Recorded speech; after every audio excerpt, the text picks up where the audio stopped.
Di sini saya akan menjelaskan materi tentang matematika diskrit, yaitu mengenai implementasi gerbang logika dalam kehidupan sehari-hari. Nama saya Gede Putu Dharma Wijaya dari kelas VA 201. NIM saya 2010-103. Saya menjalani perkuliahan di Institut Teknologi dan Bisnis Stikom Bali, di daerah Renon. Baik, tanpa berlama-lama lagi, langsung saja saya jelaskan materinya. Gerbang logika yang akan saya jelaskan yaitu gerbang logika AND, OR, dan gerbang logika NOT. Untuk gerbang logika AND, tabel kebenarannya yaitu seperti pada gambar. Apa maksud A, B, dan Y ini?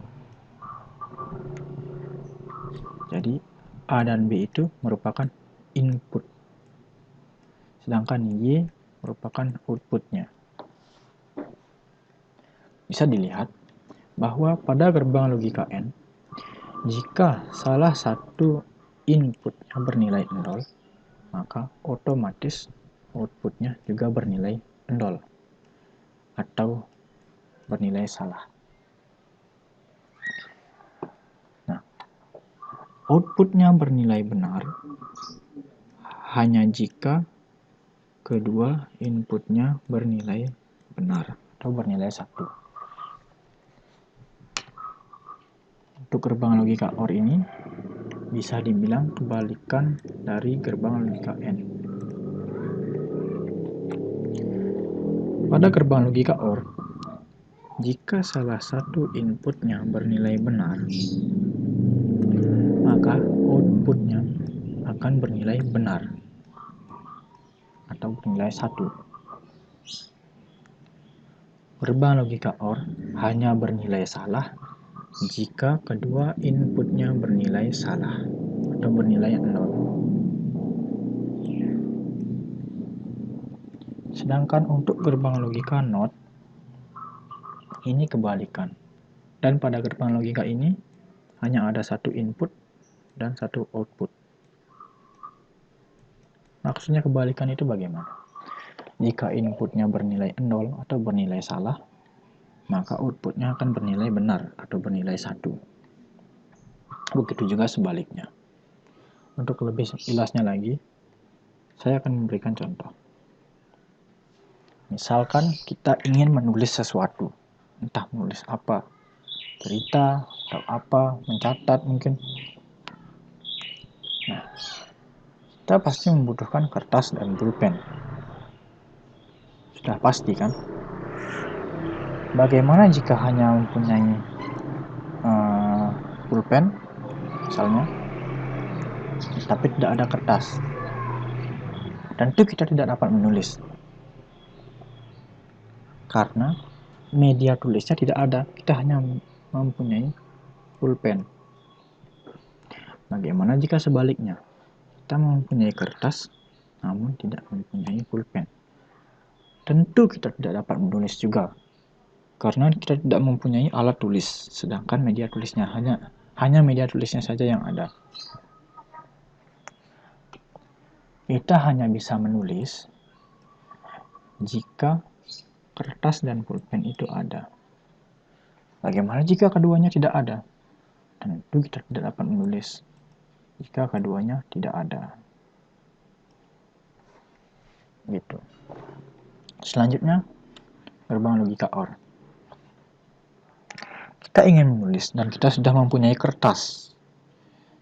Oke. Dan kita memiliki pensil dan pulpen. Jadi gini, bagaimana jika hanya memiliki pulpen, tapi tidak memiliki pensil? Kita masih dapat menulis, kan? Dengan menggunakan pulpen. Bagaimana jika kita memiliki pensil, namun tidak memiliki pulpen? Kita masih dapat menulis, tapi menggunakan pensil, tidak menggunakan pulpen. Bagaimana jika kita memiliki keduanya? Ya, kita bisa memilih mau menggunakan pensil ataupun menggunakan pulpen ataupun dicampur juga terserah. Yang penting intinya kita bisa menulis. Jika kita tidak memiliki keduanya,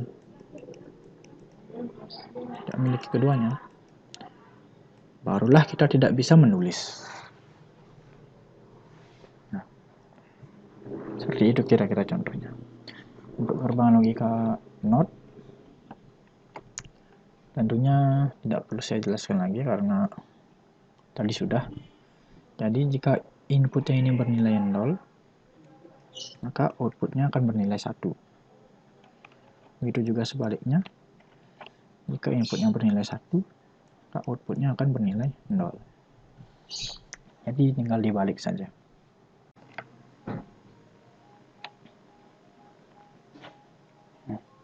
Baik, lanjut ke contoh berikutnya. Jadi misalkan kita ada di restoran atau warung makan, dan kita memesan makanan kan. Otomatis kita harus mencatat pesanan makanan tersebut. Entah kita sendiri yang mencatat atau waiter atau mungkin waitressnya. Nah, ini contoh pesanannya. Misalkan ini nama pembeli, ini nomor meja, dan ini pesanannya. Jadi apa hubungannya dengan gerbang logika? Kita perhatikan bagian nomor 2 ini. Pesanan nomor 2, itu kopi hitam. Tidak pahit. Seperti yang kita tahu bahwa kopi hitam itu umumnya pahit. Namun pembeli merequest atau meminta agar kopinya tidak pahit. Jadi bisa dikatakan inputnya itu kopi hitam ini pahit, kemudian pembeli meminta kopi hitamnya tidak pahit. Kemudian outputnya yaitu kopi hitam yang tidak pahit. Kebalikannya. Karena kebalikan, ini masuk ke gerbang logika NOT. Input kopi hitam yang pahit berubah menjadi kopi hitam yang tidak pahit. Contoh berikutnya, misalkan kita berbelanja atau membeli minuman ke kedai minuman. Ya, sekarang minuman yang terkenal itu kan minuman boba ya. Kita contohkan percakapan antara pembeli dan karyawan di kedai tersebut. Misalnya, permisi, rasa salted karamel 1 ya, toppingnya boba. Maaf kak, bobanya habis. Waduh, nggak jadi dah. Kalau rasa matcha atau taro ada? Matcha ada kak, taro juga ada. Mau yang rasa apa kak? Matcha aja kalau gitu. Oke kak, mohon ditunggu ya. Nah, apa hubungannya dengan gerbang logika? Percakapan ini bisa dihubungkan dengan gerbang logika N. Kenapa? Seperti yang kita ketahui, pembeli ini memesan 1 minuman dengan rasa salted karamel plus topping boba. Kemudian karyawan kedai tersebut atau karyawati, ya karyawan saja. Karyawan tersebut mengatakan bahwa bobanya habis. Jadi bobanya habis. Kemudian pembeli tidak jadi membeli boba tersebut, minuman tersebut karena bobanya habis. Maka dari itu ini masuk ke gerbang logika N. Karena salah satu inputnya bernilai salah atau bernilai 0, maka outputnya juga bernilai 0 atau salah. Dalam hal ini pembeli tidak jadi membeli minuman tersebut. Kemudian selanjutnya, percakapan ini masuk dalam gerbang logika OR. Kenapa? Setelah penolakan terhadap minuman tersebut, pembeli menanyakan lagi, rasa matcha atau taro. Ini or atau or. Dari kalimatnya saja, dari katanya saja sudah atau berarti or. Rasa matcha atau taro ada. Matcha ada, taro juga ada.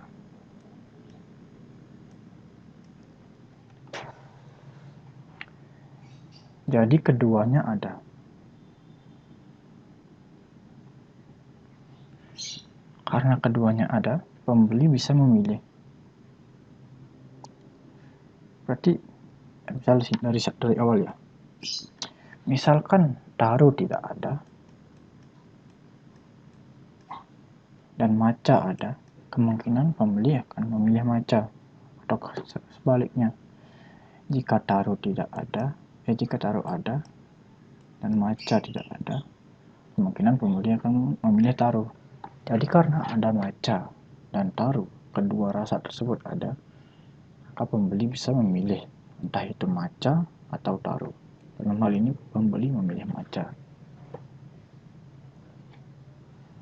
Jadi sekian contoh dari penerapan gerbang logika dasar dalam kehidupan sehari-hari. Mohon maaf apabila ada kata-kata saya yang salah. Sekian dan terima kasih.